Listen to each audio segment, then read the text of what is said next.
What is going on, everybody? Welcome back to Slimehouse, a podcast rated PG for crude humor, outrageous hijinks, and mild language. I'm Jared. I'm Jasper. I'm Max. I'm Nelson.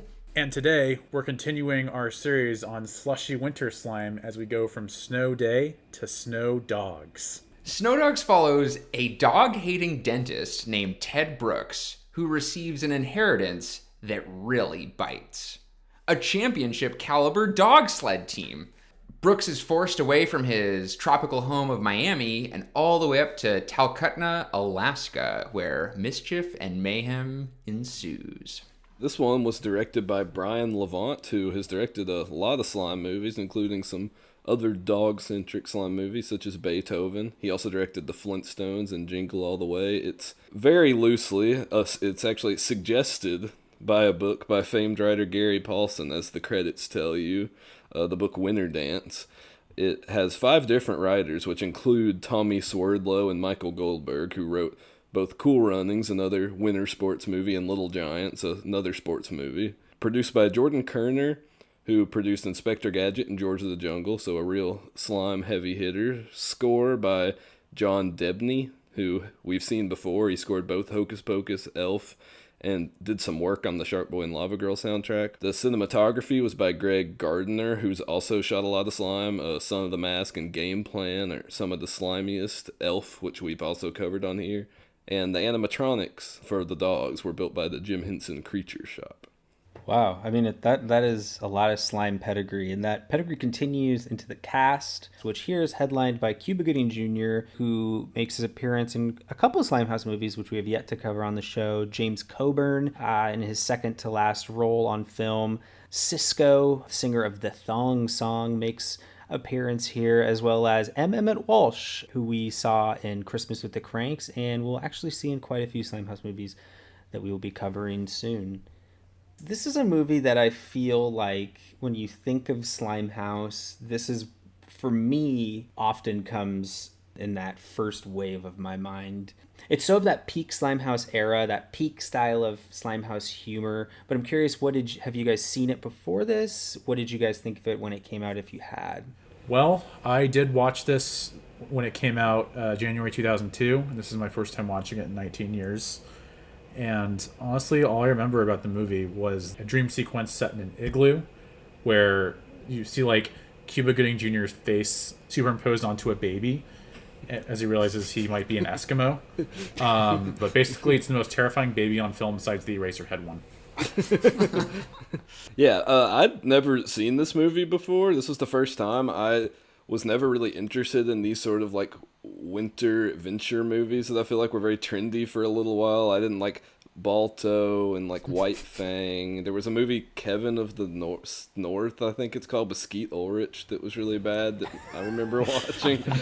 But yeah, I was never a fan of these type of movies, so I didn't really have any interest. I definitely do remember the trailer, particularly the scene they use in which the dogs talk, which is a very small part of the movie, but until now I definitely thought the dogs in this movie did speak. I thought that when I tried to think of the difference between this and 8 Below, which was another much more serious snow dog racing movie that came later, I thought 8 Below is the one with the normal dogs. Snow Dogs is the one where the dogs talk. But now I learn they don't in fact talk. I was misled, but It's a little less, it's a little more opaque. You weren't just misled, you were sled.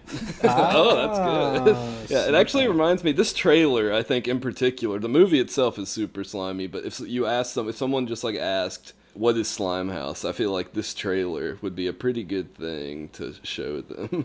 Meet the Snow Dogs. These dogs are champions. Now, the greatest sled dog team in the world is about to get a new owner. It's about a will. It's about some lady in Alaska. Alaska.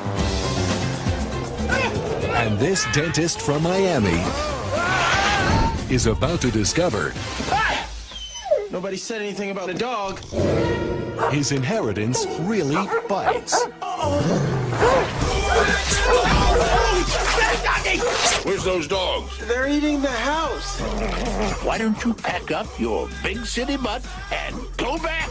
Let go! Let go! I want to talk about the trailer because the trailer is really interesting to me. It's about 50% pure crank it to 11 Slimehouse. You've got Who Let the Dogs Out playing. And then it turns into a really interesting relic of Disney when Disney movies had a brand where it starts with the sentimental saccharine music and it says Academy Award winner Cuba Gooding Jr., Academy Award winner James Coburn in Snow Dogs. And it has a very like family friendly, it's going to be a great time for everyone thing, which is kind of a lost Disney hallmark that felt of its time. Yeah, for sure.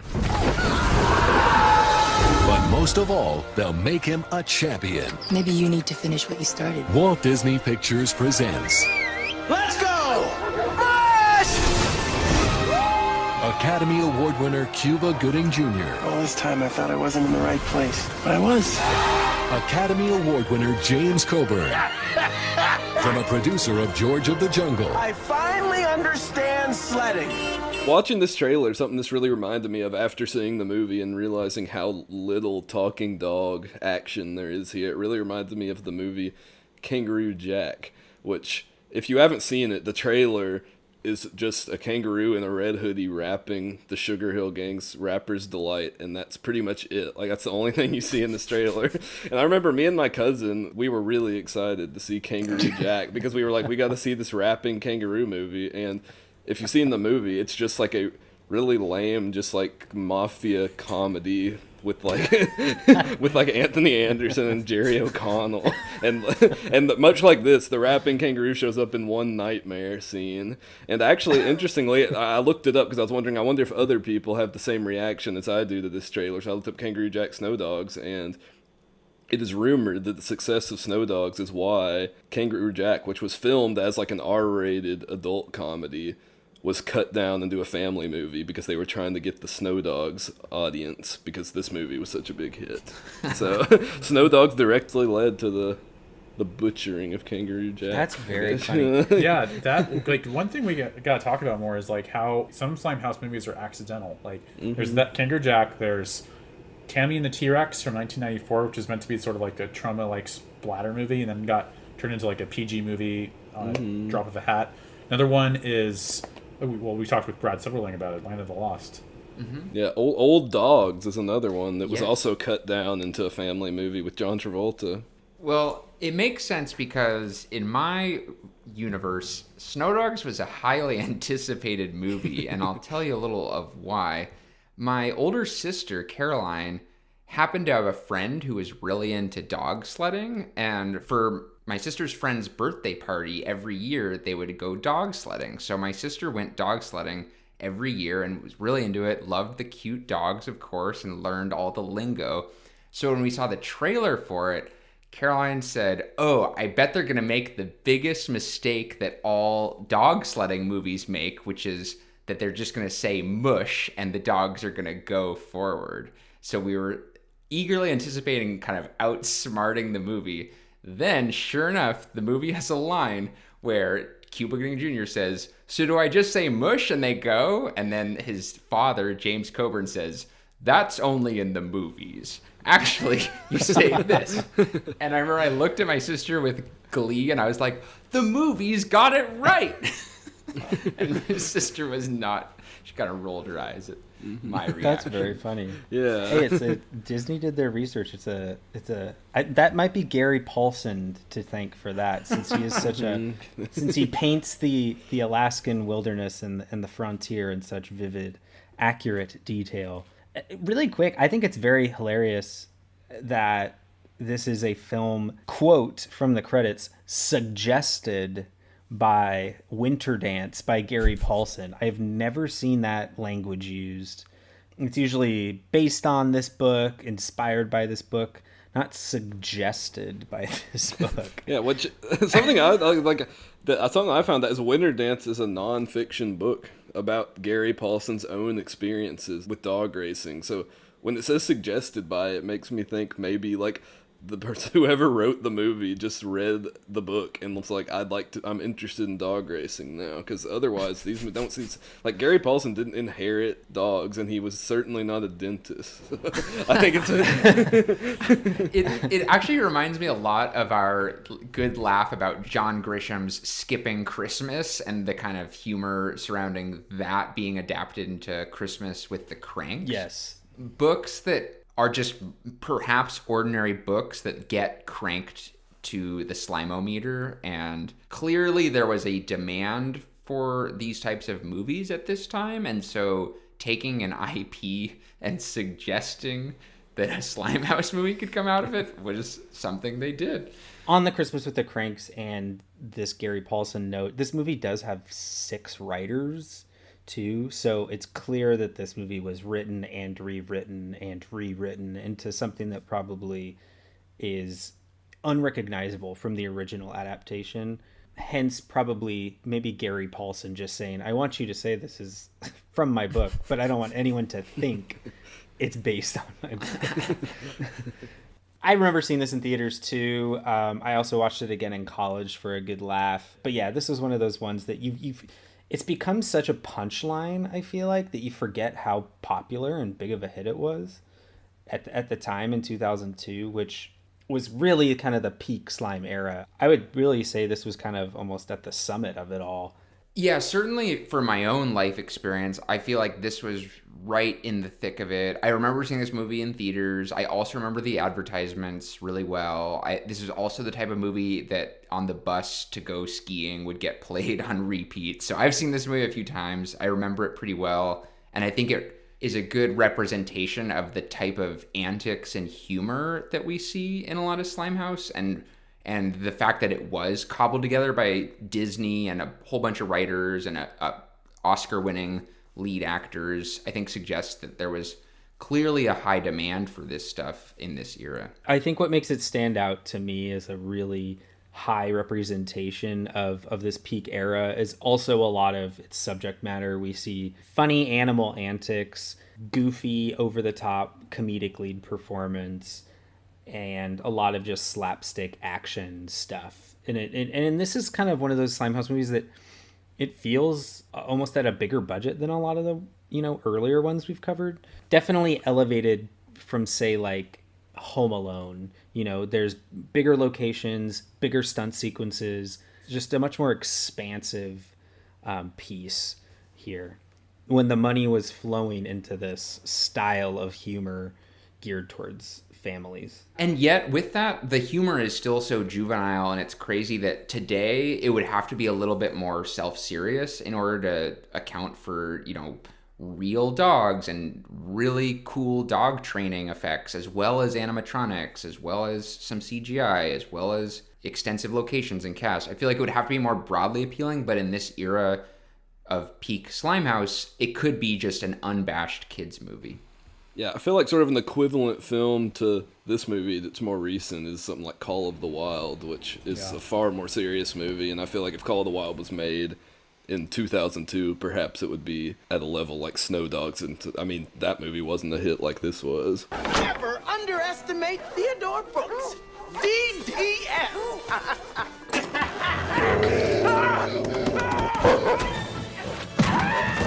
So, we usually dive into some character tropes, but in the case of Snow Dogs, I think we want to start doing something different, which is animal tropes. Because I think we this is the first, animal-driven movie to this degree that we've covered, and it's also, the first sports movie of sorts that we've covered. Yeah. And I think, there's obviously going to be a lot to say about the dogs, but I was also taking notes while watching this about, the other animals that are depicted in this and how they're portrayed. So what might be my slimiest moment in this movie is when Cuba Gooding Jr. is, instead of a sleigh, he's got a small car he's riding in and dogs are pushing through, and then somehow a skunk gets in it.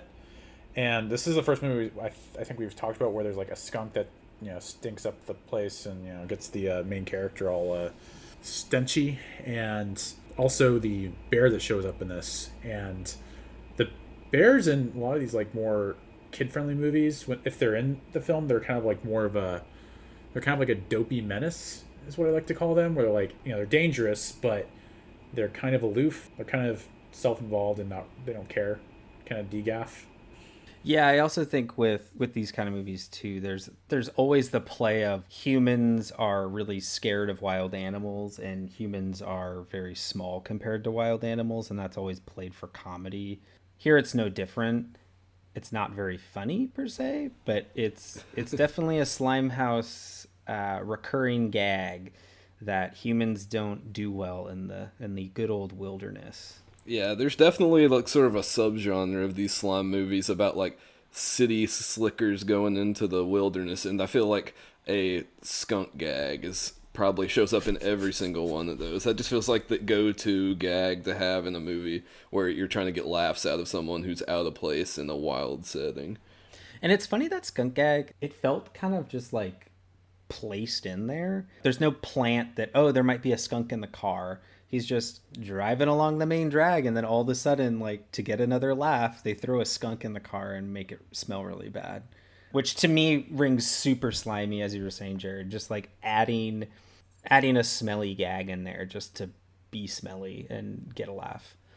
This skunk scene is also accompanied by a very good dog reaction shot when the skunk either when the skunk first shows up or when he's about to spray, it cuts to one of the dogs and his eyes sort of widen. And I mean, this movie's full of dog reaction shots, which we've brought up sort of vaguely in the past, especially with The Grinch and Max, but this movie definitely the most animal reaction shots that we've seen. We've got a Venn diagram here of, say, nature movie, animal movie, meaning kind of more pet type animal movie, and then sports type of movie. And so it's crazy because it kind of hits on all three of them. And the stars of the show are the snow dogs for sure. And it's pretty amazing because they, first of all, hats off to the film in all earnesty. They do some really incredible dog training sequences and where the dogs actually, you can tell it's real dogs doing real stuff. But then to up the slime-o-meter, they've also got these animatronic moments and perhaps some CGI moments, and then added in voices like Nana, who's the nice dog, burps at times. Yeah. I think, to me, we talked about this with The Grinch, and the CGI dog eyes are so indicative of that slime factor to me.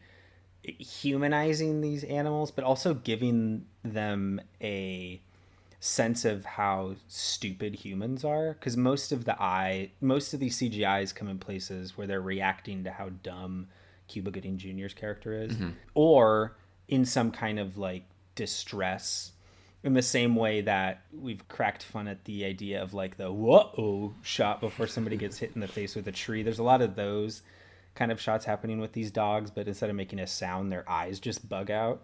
If you're a fan of the pups, then you better jump on the sled for this one.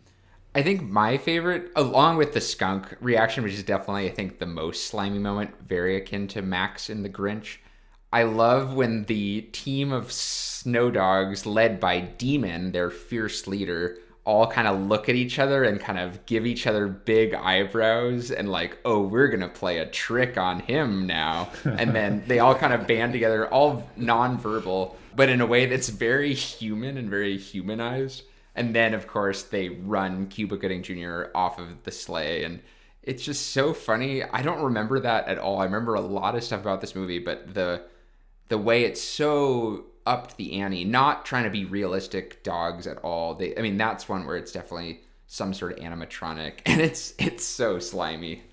It's funny you say that though, because I actually watching it this time, I was surprised at how little they played the dogs for comedy per se. Like the dogs aren't doing a bunch of face licking, or there's a scene where a dog pees on a tree, and there's a scene where they like tear apart the house, but there's nothing that's like super over the top in terms of jokes based on things the dogs are doing. It's all based on how the characters are reacting to what the dogs are doing, or how flat out silly the humans are acting in this movie.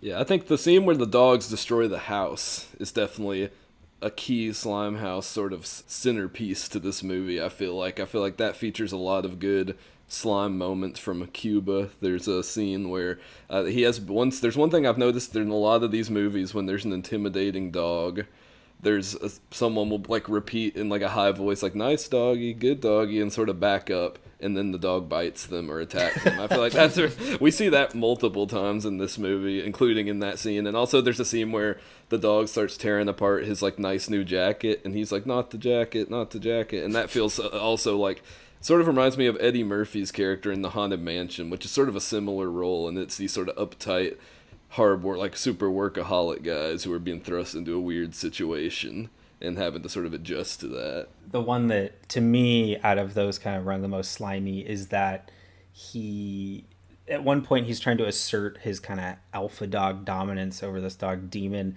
and he shoves a bunch of hay in his butt so it looks really big, and does like a dance in front of the dog, and Demon comes and bites his butt, and he swings him around in circles, and then until he gets in the barn, and then locks the barn so the dog can't get out.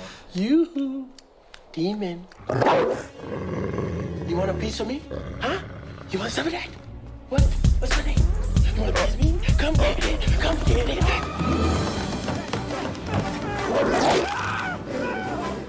Yeah, I think something really funny about that is like for like literally like 4 seconds they start playing this like dance beat as he like shakes the big hay butt. That felt very like just to like they thought the gag wasn't good enough, so they had to put in this beat that he was dancing to for like just a few seconds, and it goes right back into the normal score.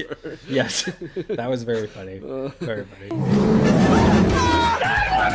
Ted, you really stepped in it this time. Disney's Snow Dogs. This movie does have all these gags like we're talking about, and then it actually takes the dog seriously and kind of has actual sled dog moments. And I kind of appreciate it for that, where it's that weird, like I said, that trailer that has both Who Let the Dogs Out and a saccharine Disney moment as well. It's doing both, and it has a little bit of identity crisis, I think, at times because of that. Probably because there are 5 writers on it and all these other factors. Because it'll be a really serious moment, and then it'll pivot to, totally out of nowhere, a dream sequence where the dogs are actually talking. Yeah, and I think that's something we definitely need to talk about, is that dream sequence, because I think that's undeniably the slimiest moment of this movie. Yeah, so for some context, the sequence comes at a point where Cuba has taken the dogs out for a sled ride, and he gets kind of tossed around and loses track of the dogs, and he's gliding through the snow down the mountain, which half of this movie is just Cuba Gooding Jr. falling and slipping on ice and sliding through the snow and getting dragged around. 75% of the jokes are just, ha ha ha, Cuba Gooding Jr.'s fallen in the snow jokes. But I digress. He tumbles down a mountain off a cliff and lands thud in the snowy forest and goes unconscious and has this bizarre dream. And he has this dream where he's back in Florida on the beach, but all the dogs are sitting in the beach chairs, talking and laughing, sunglasses on, lays on, Mai Tais in hand. And then his mom shows up with some of his favorite blue cheese cookies. Michael Bolton's there on a floating jewel CD case, telling them that, it doesn't matter what color you are. You still got soul. And for my money, it might be one of the single most bizarre sequences I've ever seen in a movie, and possibly the slimiest thing we've seen thus far on the show. I feel like we sort of talked about Slimehouse cameos, like these big celebrity cameos, but this is the first cameo we've seen where they make the appearance in a talking CD jewel case cover. It's such a bizarre way to have him show up. I mean, they could have just had him there. It's a dream, but I guess maybe he didn't want to come to the set, so he's just on a CD cover doing the cameo. I'm wondering if he was promoting that CD around this time. Yeah, maybe so, because there is a Michael Bolton song on the soundtrack very prominently near the end, which I assume is probably on this CD. And they crank up the slime meter even further in this scene because of the voice talent they got to voice the dogs. So we talked about Demon, the alpha dog that leads the pack, and he's voiced by Jim Belushi. It's kind of a slimy dude, in my opinion. We've got Corey Feldman. We've got Sean Astin. We've got Frank Welker, who's the Scooby and Fred voice in Scooby-Doo, and then he also did the voice work for Max and the Grinch when we talked about it. then Kevin Bacon, Bridget Fonda, Eddie Deason. It's like all these people That's came on for pretty just a little nuts. small little paycheck, you know? Yeah, it's crazy. I was just like looking at the IMDb, and as I scrolled, I was like, Kevin Bacon, like that's one of the bigger names in the whole cast, and he's just voicing an anonymous dog, not even the main dog. It's like I didn't even notice any of those voice actors besides Belushi. So Yeah, Jim Belushi's the only one I recognized. I'm guessing there's a version of this movie with a lot more talking dog action because, yeah, like you said, these are big names for a maybe 30-second scene. It's a really quick breeze with actually the talking dogs, which is funny because the scene right before it is so long. The Alaska action is all kind of crammed into one scene where Cuba Gooding Jr. like stumbles, falls, tumbles. It's like they took every Alaska cliche, including the bear and the skunk and ice and all that, and put it right before this scene. And so it's a funny like contrast for this like very long Alaska moment and then this very quick pure Slimehouse dream sequence that feels like you could go to the bathroom and miss this moment. Yeah, and the trailer shows like a lot of it. I think that's why I was under the impression that this movie had talking dogs drinking tropical drinks on a beach at one point, but it was all just the dream sequence. We've talked about this a little bit, but this tropical ideal is such a thing in Slimehouse, and I think, you know, just in the 90s into the thousands, like the idea of going on a cruise, going on a beach vacation with your family was such like a popular thing to do that I think you have to include that in the trailer for this because that's what's going to sell you tickets, not a movie about dog sledding.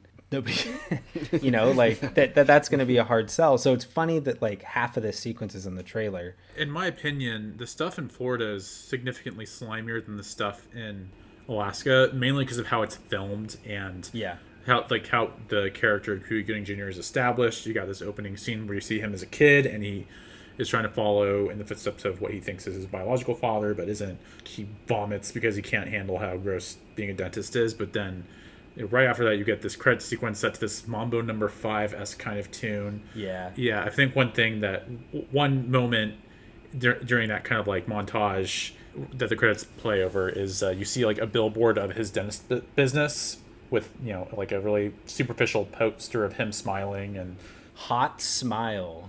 yep. Not a billboard, mind you, a bus, a moving bus. A bus board, yeah. Which is also in the movie RV, which we will one day talk about. Absolutely. I like that you bring up the music, Jared, because in Snowdy we talked about how the soundtrack was the most slimiest we've heard. In this, I think the score, the orchestration written for the film is the slimiest we've heard. I agree. It's John Debney, who we've seen quite a few times thus far. But yes, there's this kind of like mambo mentality. They use a lot of these mambo themes in the Miami and other sequences. They even use it during the bear chase scene that you referenced, Jared. But then also the music beyond that has this kind of like classical andante kind of running through the forest feel constantly that is very, very Slimehouse to me. It's very kind of classic, but also indicative of hijinks, high energy, and just kind of fun. There's one scene in particular when he first arrives in Alaska. It's a very slimy scene. It's just sort of him, all his items being blown away, and him just sliding around on the ice for like a very long time. It felt like a 5-minute scene, and it's playing "Flight of the Bumblebee," which is like I feel like a very slimy classical piece that they use to like accompany slapstick a lot. It's interesting because I think I've mentioned that with House Arrest. That was something that I've noticed in Slimehouse movies, and this had it more than anything we've seen. And Mambo is also something I feel like we've with Flubber. The Flubber Mambo is sort of the centerpiece of that film. Watching that, I thought, like, I feel like I associate Mambo with slime, and I couldn't really place why. But yeah, this had all kinds of Mambo music. I think the reason Mambo is used so much in a lot of Slimehouse is because it is such a high energy, kind of jazzy, loose, happy style of music. There's this zaniness to it that just fits that slapstick action so well. Yeah. There's a moment in The Emperor's New Groove where they kind of spoof it. They're like, cue Mambo Man. And then he's like, it's a time to do the dancey dance, you know? And that's a very good... Yeah, that's really good. Check this out. Butler, chef, theme song guy. Oh yeah! He's the sovereign lord of the nation. He's the hippest cat in creation. He's the alpha, the omega, A to Z. It's a very self-aware Slimehouse moment, but it kind of, I feel like the Mambo is perfect for Miami because in Miami, he's got the dream life, right? He's got the plasma screen TV and the expensive apartment and the beautiful women on the beach. You know, I feel like they're selling that as like, again, pinnacle of what you could wish. And then like the last thing he would want is to have to go to Alaska. Another thing too about the Miami sequences is they're so bright in color. Those first 10-15 minutes are just so like eye-popping with bright saturated yellows, blues, reds. Whereas once they get to Alaska, obviously it's a lot more muted in tone, but Cuba's outfit is just so bright. Every jacket he wears is like bright yellow, bright blue, which to me is very Slimehouse to have all these very bright color choices. I think in future movies, especially around this era, you know, we'll just see that overblown sense of color. Yeah, I mean, it helps establish him as an outsider. He's got the bright red parka and just, you know, he's clearly never worn a parka in his life. But I did appreciate that he was wearing a mask in the airport, so he was really looking out for his own safety. He's ahead of his time. Yeah, so something else about the Miami scenes that I think gives them a special slimy touch is the character that Cisco plays, Rupert, who just sort of goes completely AWOL during the Alaska scenes. I thought maybe he'd like be calling him or talking to him at some point, but he's not really in them much at all. But in these Miami scenes, he makes a big impact as sort of this goofy sidekick character. Something about Slimehouse movies of this era, I feel like, that's very key to me is like the sort of innuendos snuck in there for adults or sort of pop culture references. There's a weird reference to Soon-Yi Previn, Woody Allen's adopted daughter, in a scene where he's like talking about how all kinds of people who are adopted turns out normal, and he mentions her. Yeah, and that was also a very like cringy, awkward joke. Yeah, and there's another joke where he says something about getting some nanuki, which is which is very much I feel like meant to be like a joke, an innuendo based on like nanook, like the Inuit word, and nookie. And then the Limp Bizkit song. Yeah, and then the Limp Bizkit sort of version of nookie, which was very bizarre. Maybe the weird. I like rewound that joke because I was like, is that what he meant when he said that? And like, yeah. So you can take that blue cheese cookie. Oh man. Yeah. But yeah, the Cisco's character was very slimy, and I feel like him being in those Miami scenes only made it slimier on top of everything else we've talked about. And his look, the bleach blonde hair, was so slimy of that era. Just that was like what the cool guys had. Yeah. You know, you're getting to be an embarrassment to me. Why didn't you just tell him to stop? Don't talk to me like I'm 4. You're not the boss of me. Of course I shouted stop. It won't stop if you shout stop. You have to shout break and hook. Here we are on season 2 of Slimehouse, and we're still happily using Anchor. In case you're not familiar, Anchor is a free, easy-to-use, one-stop shop for hosting or editing a podcast, and it makes it easy to share on Spotify, Apple, and many more platforms across the World Wide Web.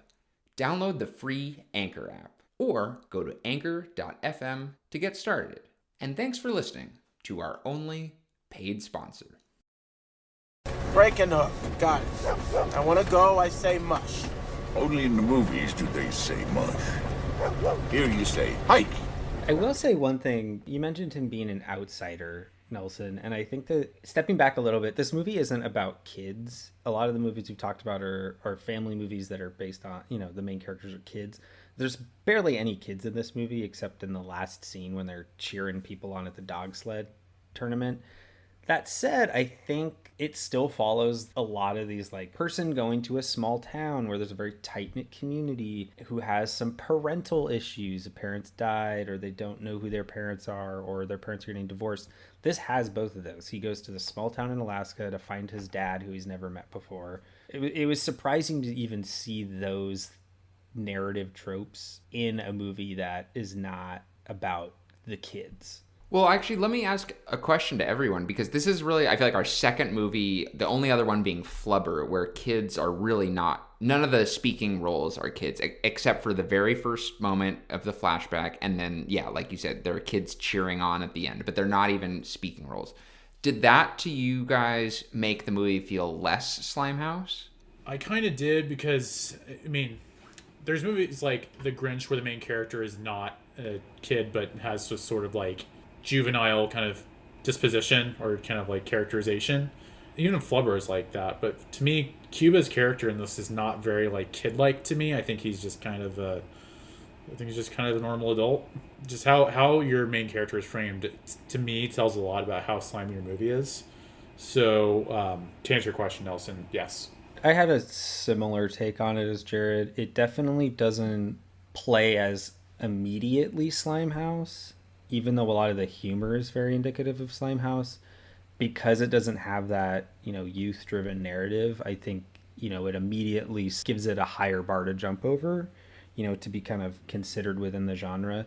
That said, I think that something I noticed with this movie is there was no real adult crude humor. There's no swearing. There's no real deep sexual innuendos. But that said, I think a lot of the Slimehouse humor is derived from laughing at people's misfortune, people getting hurt, people getting into situations where they get really messy, things like that. And this whole movie's sense of humor is that idea. And you'll see that in a lot of like more adult PG-13 R-rated movies. But in a lot of the more adult movies, the character is never a total doofus. It's funny because it crossed my mind that there are no kids in this movie, and yet, like we talked about at the beginning, I have always heralded this movie as such a Slimehouse movie. And I think that the counterbalance to that is that we've got animals, which are such an important part of Slimehouse, and we're going to talk about in future episodes. We've got sports with dog sledding, which we can talk about a little bit too. And I think just having an anchored lead who is usually a male character who's just a total goofball kind of doing their thing, whether that was Jim Carrey or Robin Williams or Eddie Murphy. Cuba Gooding Jr. is playing that type of role. How successful he is a matter of debate, but he is definitely going for that type of adult lead role that is really appealing to kids. So I feel like it has enough of that to really push it in the Slimehouse direction, even though I found it noticeable and surprising that there are 0 character kids in this movie. Yeah, I agree with that, Nelson. Like, when I was watching this, I think in the hands of another actor, this movie could be a lot less slimy, but I think Cuba Gooding Jr. gives maybe the slimiest performance we've seen so far for me, because I think, no offense to his acting, I think he's been a good in several projects, but he's not nearly as natural of a comic, especially a physical comic, as like Jim Carrey, Eddie Murphy, Robin Williams, people we've seen in these sort of roles before. So he's kind of compensating by that by going super over the top with his mugging and his reactions, and like every time anything inconveniences him, he's always yelling or has just his physical acting and his deliveries feel like he's going super over the top to try to entertain, which makes it in the end feel more like they're targeting children with the humor, which I feel like made the performance seem super slimy to me, even more so than some of the other people we've seen before. Because with Jim Carrey, it sort of like comes so naturally. With Cuba Gooding Jr., it's not the same, and you see so much effort he's putting into this. It feels kind of slimy to me. Yeah, I echo that, and I love that thought because I think it's spot on. One movie that I kind of want to draw a comparison to right now, going off that, is Elf. I thought there were couple things that overlapped, in particular the trope of getting to meet your dad for the first time, and one point is that there's kind of like the way that the relationship between like the main character and the father figure is established is it's very contentious at first, and then I think that's maybe something we might see in like movies that are like slime but not like the kiddiest slime, where it's like there's sort of like a missing part of like your childhood that you're trying to recapture or discover. But then the other thing is that the father character in both of these movies is played by this kind of like classic kind of tough guy actor. James Caan and Elf from the Godfather movies. You got James Coburn here, known for his roles in westerns, Magnificent Seven, Fistful of Dynamite, the Leone movie, and then also Great Escape. Great actor. Yeah, I think that James Coburn's performance it really did the whole time. I was thinking a lot of Elf, not only because, as you mentioned, the sort of superficial similarities of the story, but just having this classic tough guy playing the dad to a goofball felt very Elf to me, for sure. And I think that's something that felt slimy about the movie, because I feel like something that's sort of essential to Slimehouse has to have some kind of heart to it, and I think that really provides that to this movie, this dad storyline. And there's a second 2-for-1 trope here, which is the mysterious neighbor turned ally or friend. Because when we first meet Thunderjack, everyone's in the small town saloon, which is a classic setting, and he walks in and everyone stops what they're doing. The dog gulps, and suddenly he's the scary neighbor. But then, as it turns out, he has a heart of gold, even though he has a facade of ice. That song scene has another commonality with Elf, which is the coffee bad moment. Oh yeah, that's the slimy coffee was definitely a super slimy food moment. Coffee bad, liquor good. I like the Elf comparison because there's a lot there. Interestingly, in Elf, it's kind of like he's the fish out of water, and like New York is like, come on, dude, don't you know New York? Everyone should know what this is like. But here we have a different type of dynamic, because when he gets to Alaska, they introduce the town by everyone hangs out at this funky saloon. And there's a lot of good hijinks that happen just in this introductory scene to the locale. This saloon scene is very funny as just like an intro to the town. My favorite part being there's a quick clip of a dog getting himself a pint of beer and quickly licking it down. That was very kind of a funny bit. Mm-hmm. Yeah, for sure. I read in the IMDb trivia that they did that scene with chicken broth. Oh, really? Oh, nice. And then there's a will reading where the characters get the last will and possessions of Cuba's mom. And I think the funniest one, or the one that's the most Slimehouse, is the last one. And the will says, "And to Thunderjack, I leave my outhouse and all its contents." Oh man. Yeah, that's a good gross out gag. We gotta talk. I've been waiting a long time for a dentist to come to town. Yeah, I got a canker sore in the back of my mouth. And isn't that stench unbearable? Can I just go off on the food thing? There are so many food moments in this movie, and perhaps my favorite is in the gross food realm. Not only is the coffee gross, but then the stuff they feed to the dogs is called slump. And it's the most like over the top chili with all the nastiness in it. And it's like, ooh, slump. They say it's all the stuff the butcher can't sell. And then Cuba says, in Miami, we call those hot dogs. Which I actually thought was a pretty funny joke. Yeah. I actually had some good laughs throughout this. My favorite food moment in this movie is... So first of all, the blue cheese bit about Cuba Gooding Jr. really liking blue cheese is really odd. It's not necessarily funny per se. But then James Coburn's character, after it's revealed that he's Cuba Gooding Jr.'s biological father, they run into each other at the local market, and James Coburn's buying a lot of imported blue cheese from Denmark. And Cuba Gooding Jr., to prove his enjoyment, just starts shoving the cheese in his mouth and says, "Nobody can eat cheese faster than I can." And he's just like shoving blue cheese in his mouth. And I'm not like a guy who gets on the logic of movies, but there's no like real essential reason for him to trying to prove himself so worthy of being able to eat blue cheese really fast. It's just another one of those things like, cheese, let's put it in their face, because kids like messy food jokes. Yeah, I feel like cheese was kind of a funny thing back, like when you were a kid. There was like certain foods like cheese and pie or two. I feel like we're a common source of like random humor. So it feels like the cheese was like was a choice very much targeting sort of the child crowd as a funny food. Definitely. Another food bit that is not necessarily like messy food, but is a funny bit with a food item, is in the end of this movie, at the end of the dog sled competition, there's this pro dog sledder who's not really in the movie that much, but he's sponsored by Powerade, which is Powerade to me feels very slimy, like Gatorade and Powerade.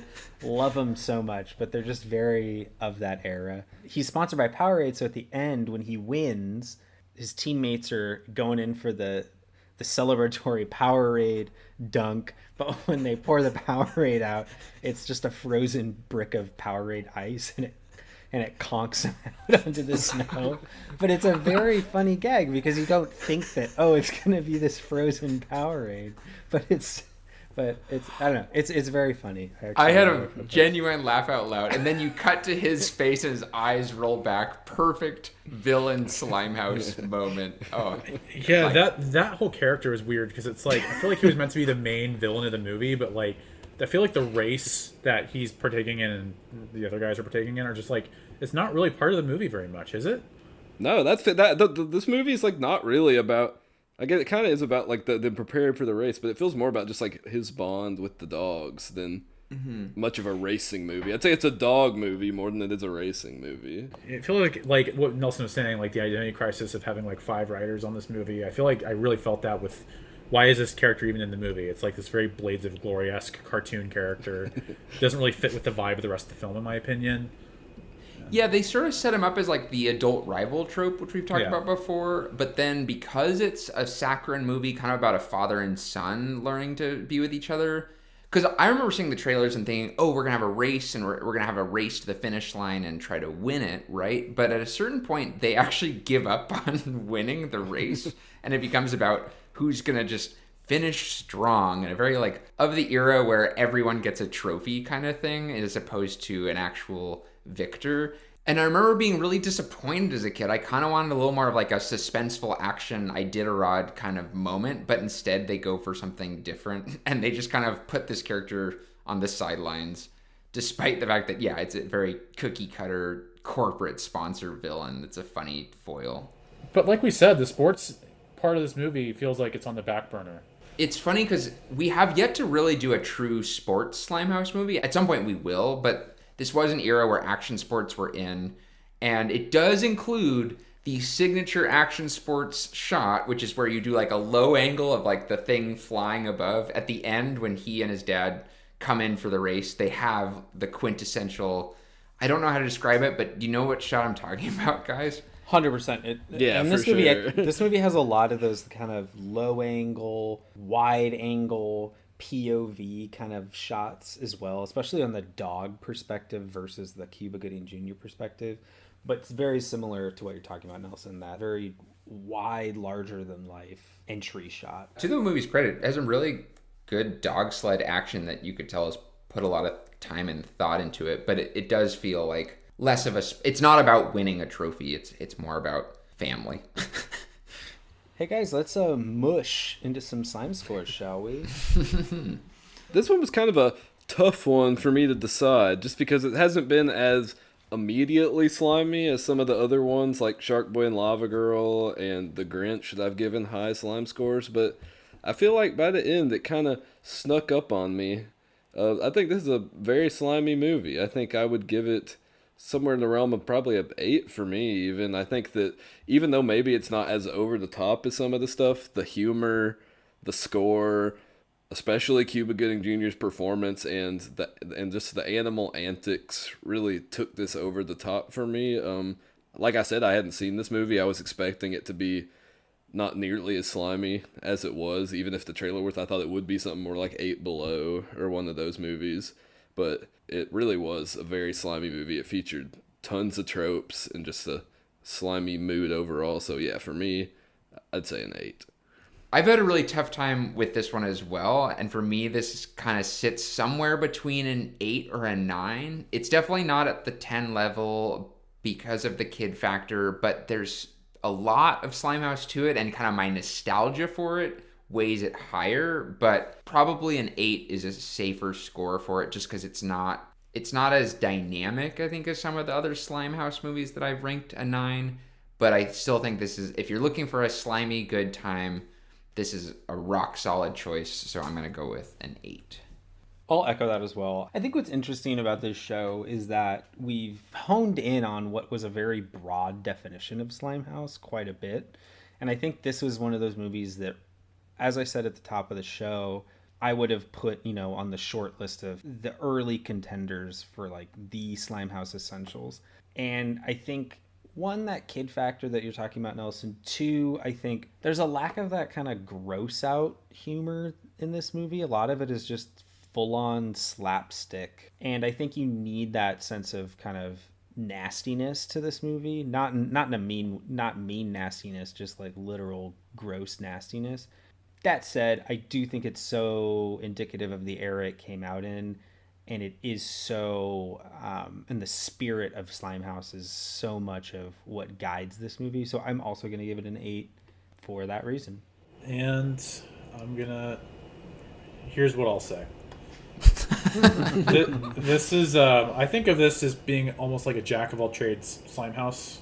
It's like we were talking about the Venn diagram. If you have a nature movie, a pet movie, a sports movie, an animal movie, I think it hits all those notes, but because of that, I feel like its slime factor gets stretched a little thin, is a little uneven. For example, I think the stuff in the Florida scenes with Cisco are a lot slimier than anything in the Alaska scenes. So I just feel like the sliminess of this movie is a little uneven, in my opinion. I agree and echo with some of what Jasper was saying about how the gags are the slimiest part of the movie, but also not slimy enough in a way. It not being from like, a child's point of view for the most part, and stylistically just being a little autopilot. All those things together, this movie was not as slimy as I remembered it being when I first saw it. And I think it's partially because I think the trailers made it seem more slimy than it is, kind of like Haunted Mansion. So I am gonna stick to the slime score I was gonna give it going in, which is a 6. All right. Yeah, solid. I actually thought I was going to be an odd man out here, but hearing that we all had a little bit of difficulty defining where this kind of fits is actually nice to hear. I think that shows that we're all kind of coalescing in, what we think the genre is versus what it's not. But there's still, I think Dorothy said this in one of our episodes, Slimehouse just has this feeling, and that feeling is in some ways indescribable in words. And this movie definitely has that Slimehouse feeling. I actually think it was a great double feature with Snow Day, because Snow Day is like the kid-centric true slime house to me, and Snow Dogs being not kid-centric made it more apparent in this, even though the comedy has some overlap. I did benchmark this with Snow Day in my rating. I'll openly admit that. Yeah, because I think, interestingly, about this prime era of slime, a lot of the big contenders that we're going to come upon, there's a lot that aren't really very kid-centric, which I think is going to be interesting to sort of think about and see if we continue to have this difficulty for movies like Scooby-Doo or Master of Disguise is another one. Or just, I feel like there's Slimehouse movies during this prime era when slime was so defined in its feeling, didn't necessarily have to have child characters. Somebody brought up Flubber a little bit before, and how that is the only other movie that we've covered that really it has an adult character at the center of it. And I think it's a really interesting comparison here, because when we looked at Flubber, that was the first movie we looked at, and we were all kind of gung-ho. We were like, this isn't a 10, but this is the highest 9 possible. This one, we're on the same boat, that it's a Slimehouse. It's an 8. It's up there. But I think Flubber to me has that, there's a quirk to it. There's this kind of, this is in the real world, and there's bizarre, fantastical things going on that wish fulfillment. And I don't think that wish fulfillment was really in this movie at all. It's just a kind of standard fish out of water, things go wrong story, as opposed to that would be cool if that happened. Like, I don't think a kid or anyone is thinking it'd be cool if I had a sled dog team and then things went wrong. Mm-hmm. Whereas Flubber, even though it has this adult character, it's like, man, that Flubber stuff is tight. I wish we could make that and have cool adventures. Yeah, for sure. I can see that. This is much more grounded in sort of reality. That there's not as much of a fantastical element to catch on to. I think another thing I thought of is that in Flubber and in Elf, the protagonists are eccentric and they're weird people, and there's humor in that. There's sort of a endearing humor that they're just total oddballs. But the way Snow Dogs is framed is he's supposed to be kind of an everyman in an ironic way. And so that plays more like an adult type comedy when it's like an everyman gets messed up or whatever. Yeah, I would definitely agree with that. I feel like this did have some, when I was watching it, I thought for a second, about the Haunted Mansion thing Jared was talking about, because it did sort of seem like it was leading up to that with sort of the character and the dynamic between the characters, but I feel like it ended up being a lot slimier, despite that having two major child characters and this having none. It has some similarities to the Haunted Mansion. Yeah, I feel like just like the professional who has to go do this weird thing that's a situation he's uncomfortable in, and even their businesses are kind of similar, where like Eddie Murphy's this smiley real estate man, and here's this smiley dentist man. Yeah, it's also interesting they're both kind of like the face of their own business. I also feel like, apropos to the Slimehouse name, in both Haunted Mansion and Snow Dogs, they're both kind of slimy versions of their chosen profession. Eddie Murphy is kind of a slimy realtor. He's a little pushy. He'll do anything to get the sell. And Cuba Gooding Jr., I feel, is kind of like a slimy dentist who's just in it for the money. Yeah, that was definitely the vibe it had. He's like real into the celebrity of dentists, which, like, I don't know that there are celebrity dentists, but there are. I'm sure there are. Yeah, in Miami. Yeah, in Miami.